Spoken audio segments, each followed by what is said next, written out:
Welcome to study IQ। My name is Amit वरीदी किलोर। मैं जब भी स्पेस के बारे में पढ़ता हूं ना, I am always amazed. Space research के बारे में, studying about the solar system, about the suns, about the stars, about the planets, about the galaxies, about the universe, ब्रह्मांड के बारे में, अंतरिक्ष के बारे में पढ़ना, ऑलवेज समथिंग, कुछ न कुछ अमेजिंग आता है।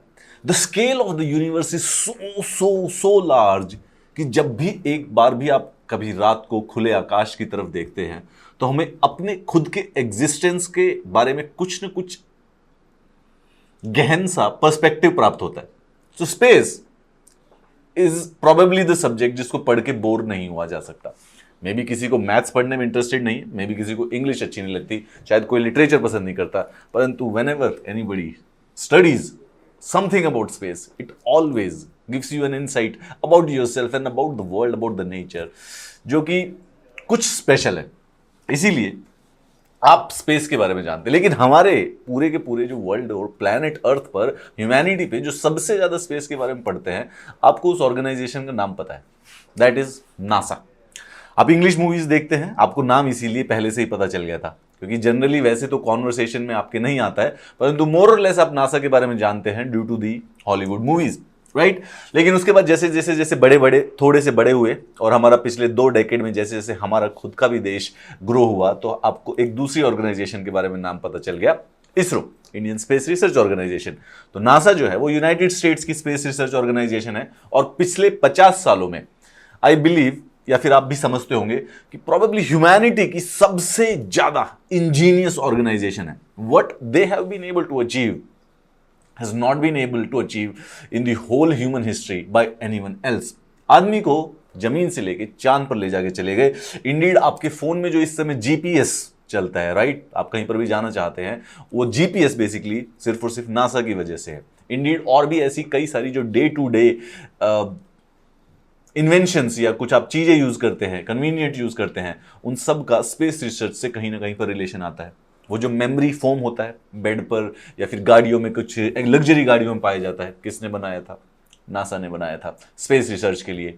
फूड सेफ्टी के जो थे वो बेसिकली नासा बनाना चाहती थी, क्योंकि वो स्पेस रिसर्च में फूड सेफ्टी के लिए कुछ ना कुछ कोशिश कर रही थी कि स्पेस के अंदर फूड किसी प्रकार से कंटेमिनेट ना हो जाए। द स्क्रैच रेजिस्टेंट ग्लास, वो भी बेसिकली नासा ने अपने लिए डेवलप किया था, और वो सब फिर कमर्शियल प्रॉपर्टीज पे। सिमिलरली पिछले हमारे देश में जो ये सारी की सारी स्पेस पे डेवलपमेंट करते हैं, चंद्रयान पर, मंगलयान पर, वो इसरो में। अब आप शायद रिसेंटली, क्योंकि अब हमारी ऑर्गेनाइजेशन का जो ग्लोबल इंपैक्ट है वो भी बढ़ गया, तो इसके बारे में भी जानते हैं। एंड मोस्ट प्रोबेबली आप इसके बारे में भी CNES के बारे में नहीं जानते, इसके बारे में नहीं सुना। द रीजन इज दैट कि आप फ्रेंच मूवीज नहीं देखते हैं। Yes, CNES is basically the French space research organisation. इसका पूरा का पूरा नाम है सेंटर नेशनल डिट्यूड्स स्पेशलिस। फ्रेंच प्रोनाउंसिएशन है, मैं बहुत अच्छी तरह से तो नहीं जानता हूं, बट आई थिंक इतना ही होगा, सेंटर नेशनल डिट्यूड्स स्पेशलिस, राइट। डिट्यूड्स को कैसे बोलते हैं ये नहीं अच्छी तरह से पता, स्पेशलिस्ट तो फिर भी ठीक है। वैसे इसको अंग्रेजी में कहा जाता है national centre for space studies, और हमें यही जानना जरूरी है। इसरो और CNES के बारे में हम इसलिए पढ़ रहे हैं क्योंकि ये एक तीसरी सैटेलाइट पर कोलैबोरेट कर रहे हैं। अगर आप नहीं जानते तो मैं आपको बता देता हूं कि इसरो जो कि भारत की है, CNES जो कि फ्रांस की है, हम बिगेस्ट पार्टनर है स्पेस कोलैबोरेशन में, and now we are working on the 3rd joint satellite mission. ठीक है, ये बात ध्यान रखिए, 3rd जॉइंट का मतलब है कि पहले 2 हो चुके थे। पहले वाले का, जो सबसे पहले वाले का नाम था, उसका नाम था मेगाट्रॉपिक्स। दूसरे वाले का नाम है Saral. Saral is the full form of the whole project. Saral का मतलब होता है satellite with Argos and AltiKa. तो satellite with Argos AR and AltiKa मतलब एयर, मतलब कि 2 इंस्ट्रूमेंट थे उस सैटेलाइट के ऊपर, तो उससे उस सैटेलाइट का नाम कर दिया गया। अब मेगाट्रॉपिक्स, तो मेघा से आप ऑटोमेटिकली अंदाजा लगा सकते हैं, Megh is related to the cloud, tropics is probably related to the tropical. तो जो मेघा ट्रॉपिक्स वेबसाइट थी वो वाटर साइकिल को स्टडी करना चाहती थी ट्रॉपिकल एटमॉस्फेयर में, मतलब थोड़ा सा लॉजिकली होता है। सरल आर्टिका उसी प्रकार से सैटेलाइट विद आर्गोज एक इंस्ट्रूमेंट का नाम है, an AltiKa is again an instrument का नाम। लेकिन आर्टिका से आप जान सकते हैं ऑल्टीमीट्री के बारे में, is a cooperative altimetry technology mission of ISRO. Saral performs altimetric measurements design to study ocean circulation and the sea surface elevation. दोनों के दोनों प्रोजेक्ट स्पेसिफिकली वाटर से ही रिलेटेड है। अगर आप देखें जो तीसरे वाला प्रोजेक्ट है, इसरो और CNS have completed the feasibility study to realize the Earth observation satellite mission with the thermal infrared imager। पूरा का पूरा जो नाम है हमारी नई सैटेलाइट का नाम है तृष्णा। अगेन इट्स जैसे सरल है उसी प्रकार से इसका भी फुल फॉर्म है thermal infrared imaging satellite for higher resolution natural resource assessment. Trishna natural resource की असेसमेंट, बट कौन से वाले नेचुरल रिसोर्स की असेसमेंट? यहां पर आप अपना लॉजिक लगा के देखिए कि तृष्णा द वर्ड इसी से प्यास है। मैं तो इसको बोल के ये मैंने बोला तो मुझे प्यास लग गई। तृष्णा मतलब कि प्यास है, यानी कि ये भी जो नेचुरल रिसोर्स की बात कर रहा है that is related to water. आपको वैसे और थोड़ा सा भी अगर लॉजिक में सोचा जाए तो फ्रांस के साथ हमारे जो भी प्रोजेक्ट है वो specifically water, climate change, ocean से संबंधित है। तो पॉसिबिलिटी, अगेन ऐसा नहीं है कि जरूरी होगा, परंतु पॉसिबिलिटी है कि वो नेक्स्ट वाला भी जो होगा शायद उसी लेन में, उसी रेंज में, उसी अप्रोच से होगा। Trishna is again something to study the natural resource, और वो नेचुरल रिसोर्स होगा वाटर। क्लाइमेट चेंज को मॉनिटर करेंगे और Trishna will observe and enhance our understanding of the water cycle. जो यूजुअली हमारे जो स्पेस प्रोजेक्ट्स होते हैं, नेवी के शिप्स होते हैं, आर्मी की जो मिसाइल्स होते हैं, आर्मी के जो प्रोजेक्ट्स होते हैं, उनका जो नाम होता है वो हमेशा पर्पस और ऑब्जेक्टिव से रिलेटेड होता है। अगर पृथ्वी मिसाइल है तो वो ऑटोमेटिकली आप अंदाजा लगा सकते हैं कि वो पृथ्वी, तो वर्ड उसका नाम ही अर्थ रख दिया गया है, तो वो लैंड टू लैंड मिसाइल होगी। अगर मिसाइल का नाम आकाश है तो वो basically air to air missiles होंगी। इस प्रकार से जब भी आप किसी का नाम सुने, कोई भी नाम सुने स्पेस प्रोजेक्ट के अंदर, अब जैसे चंद्रयान, मंगलयान तो बहुत ही कॉमन थे कि चंद्रयान चांद पर जाएगा, मंगलयान मंगल पर, मार्स ग्रह पर जाएगा, परंतु वैसे भी अगर लॉजिक लगाया जाएगा तो आप पता चलेगा कि कहीं ना कहीं पर्पस और ऑब्जेक्टिव आप नाम से कैप्चर कर सकते हैं। यूपीएससी ऐसी चीजों पर बड़ा ध्यान देता है। पूछ लेगा आपसे तृष्णा और पूछेगा कि ये पानी से संबंधित है या नहीं है, वहां पे प्यास देखो और पानी पाओ। ISRO officials have said the two space agencies have also finalized all interface control related and Argos instrument को हमारे Ocean Sat 3 सैटेलाइट पर भी जाएंगे। सरल हमने जब देखा था तो हमने देखा कि उसके अंदर दो इंस्ट्रूमेंट थे जिसमें से एक आर्गोज नाम का भी था। इसी आर्गोज नाम के इंस्ट्रूमेंट को अब हम ओशियन सैट 3 यानी कि ओशियन सैटेलाइट 3 हमारी 2 लॉन्च हो चुकी है, ओशियन सेट 1 लॉन्च हो चुकी है, ओशियन सेट 2 लॉन्च हो चुकी है। हमारी इसरो के द्वारा ओशियन सेट यानी ओशियंस को स्टडी करने के लिए एक तीसरी सैटेलाइट लॉन्च होगी अक्टूबर 2021 में। इसी सैटेलाइट पर अब हम एक और नया आर्गोस इक्विपमेंट, जो कि हम पहले भी उनको एक बार यूज कर चुके हैं सरल सैटेलाइट में, उसको ओशियन सेट के साथ डाल देंगे। बेंगलुरु पहुंच चुका है, सैटेलाइट के साथ इंटीग्रेट होना बाकी है। आर्गोस सिस्टम सोचिए, देखिए फ्रांस ने नासा के साथ कोऑपरेट करके बनाया था और साथ में national oceanic and atmospheric administration भी थे। एंड देन इसके बाद अब ये सब के सब मिलकर इसरो से कोलैबोरेट कर रहे हैं। Space is not probably is actually the only domain जहां पे सारे के सारे देश एक दूसरे के साथ कोलैबोरेट करते हैं। नासा रशियन एजेंसी से करता है, इसरो चाइनीज एजेंसी से करता है, रशिया चाइना से करता है, जापान से करता है, ऑस्ट्रेलिया से करता है, फ्रांस भी। मतलब बेसिकली सिर्फ एक ही जो डोमेन है वहां पर जो उनके जो जमीनी मुद्दे होते हैं, भौतिक मुद्दे हैं, उनको छोड़ के आकाश में जाके, मतलब कितनी प्यारी एनोलॉजी है कि वंस यू लीव दिस भौतिक वर्ल्ड को छोड़ने के बाद जब हम स्पिरिचुअल वर्ल्ड पर पहुंचते हैं तो बेसिकली जो ये हम जो डिफरेंसेस बना के बैठे हैं एक दूसरे के बीच में, कोई धर्म के बीच पर, कोई जात के बीच पर, कोई देश के बीच पर, कोई नेशनैलिटी के बेसिस पर, कोई कलर पर, कोई कास्ट पर, वो कोई भी मैटर नहीं करता। It actually is true when it comes to space. Though obviously वो नेशनल इंटरेस्ट को जो स्पाई सैटेलाइट्स होती है वो शेयर नहीं करते। हाउएवर अगर आप देखेंगे तो जो स्पेस का डोमेन है probably almost each and every country collaborate with each other. This is what science is, collaboration with each other. Ocean set के बारे में याद रखना कि ये जो सीरीज है अर्थ ऑब्जर्वेशन सैटेलाइट्स हैं जो कि इसरो बनाता है, dedicated to oceanography and atmospheric studies. Simple बात है। अब यहां पर आपसे एक कॉन्सेप्चुअल क्वेश्चन जो पूछ सकता है यूपीएससी, वो ये पूछ सकता है कि ओशियन सैटेलाइट करती क्या क्या, एप्लीकेशन क्या होती है। हर सैटेलाइट की एप्लीकेशन समझना जरूरी है। आप लास्ट 10 ईयर्स के क्वेश्चन पेपर को एनालाइज कीजिएगा, स्पेस एंड टेक्नोलॉजी से रिलेटेड 1-2 क्वेश्चन एवरी एग्जाम में है, ऑलवेज इट्स अ कॉमन मतलब फीचर होता है। सेकंड, उसमें से कहीं ना कहीं आपको मिलेगा सैटेलाइट की एप्लीकेशन पे क्वेश्चंस पूछे जाते हैं, राइट। सी जो ओशियन सेट है वो क्लोरोफिल कॉन्सेंट्रेशन, फाइटोप्लैंक्टन ब्लूम्स, मतलब कि हम सैटेलाइट के द्वारा स्टडी कर सकते हैं ओशियन में कि कहां पर फाइटोप्लैंक्टन ब्लूम कर रहा है, पूरे के पूरे ओशियन में क्लोरोफिल कॉन्सेंट्रेशन कहां पर कितनी है, दे कैन मेजर दैट वो अब इंस्ट्रूमेंट्स के द्वारा।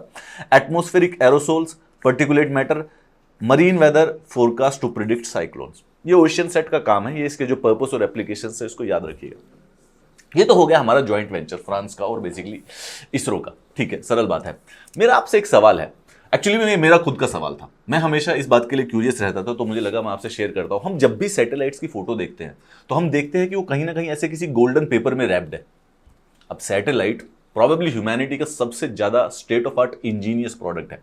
तो जब मैं सोचता था तो मुझे लगता था कि सैटेलाइट अगर बनती हुई तो एकदम स्लीक, सोफिस्टिकेटेड, जैसे आईफोन या मैकबुक की तरह एकदम उसकी फिनेस होगी उसकी बिल्डिंग में। लेकिन फिर सैटेलाइट को देखो तो ऐसा लगता है कि गोल्डन कागज से लपेट दिया गया है उसको, उसमें ऐसे गोल्डन फॉइल या सिल्वर फॉइल लगा दी है, और इस प्रकार से सैटेलाइट्स दिखती है। आपने सारी देखी होंगी। I have always been confused about it कि आखिर ये ऐसे टेप के साथ, जैसे टेप से हम अपनी कहीं टूटी हुई कुछ प्लास्टिक की चेयर को जोड़ने की कोशिश करते हैं, ऐसा सैटेलाइट पर क्यों होता है? क्या ये गोल्ड से बनी होती है? Is it like satellites are actually gold plated, silver plated होती है? इस चीज को जानने के लिए ये देखिए, ये जो प्लेटिंग होती है वो पॉलीमाइड या पॉलिएस्टर फिल्म से बनी होती है with a little bit aluminium. They are lightweight reflective films assembled into thin layers that range in the thickness, made up with polyamide और polyester। ये बात ध्यान रखिएगा क्योंकि ये सीधा क्वेश्चन पूछा जाएगा, ठीक है, आपसे कि क्या एन पॉलिएस्टर, जिसके अंदर थोड़ा सा एल्यूमिनियम भी होता है। तो एल्यूमिनियम पॉलीमाइड और एल्यूमिनियम पॉलिएस्टर का जो बेसिकली वो जो फिल्म होता है वो लगा दी जाती है सैटेलाइट के ऊपर। Again the main purpose is to reflect the sunlight. Space है, वहां पर टेम्परेचर जो है वो बहुत अच्छी, अगर आप सन के सामने चले जाएंगे तो 200 डिग्री भी हो सकता है और सन के पीछे चले जाएंगे तो -200 डिग्री भी हो सकता है। सो दोज टेम्परेचर वेरिएशंस हमारे सेंसिटिव इंस्ट्रूमेंट्स के लिए, सैटेलाइट के सेंसिटिव इंस्ट्रूमेंट्स के लिए नुकसानदेह हो सकी होती है। तो सैटेलाइट के उन टेम्परेचर वेरिएशंस को प्रोटेक्ट करने के लिए, उन इंस्ट्रूमेंट्स को प्रोटेक्ट करने के लिए ये फिल्म यूज की जाती है।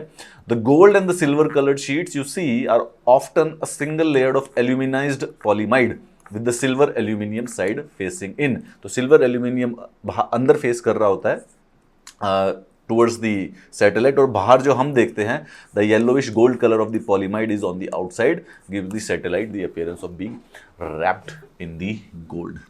ये बात मुझे पता चली। ऐसा, इसको देख के हमेशा ऐसा लगता है कि जैसे घर पे ही लास्ट में ये हुआ कि सैटेलाइट बन गई और फिर उसके बाद हमारे इसरो के साइंटिस्ट को बोला गया कि अब इसको थोड़ा सा पैकेज कर दो, and then they took a gold foil और उसके बाद कर दिया। वेल नो, इसका बहुत ज़्यादा इंपॉर्टेंट साइंटिफिक रीजन होता है ये करने का। However this leaves us with the question कि क्या फिर बेसिकली स्पेस रिसर्च के अंदर गोल्ड का कोई यूज होता है या नहीं होता?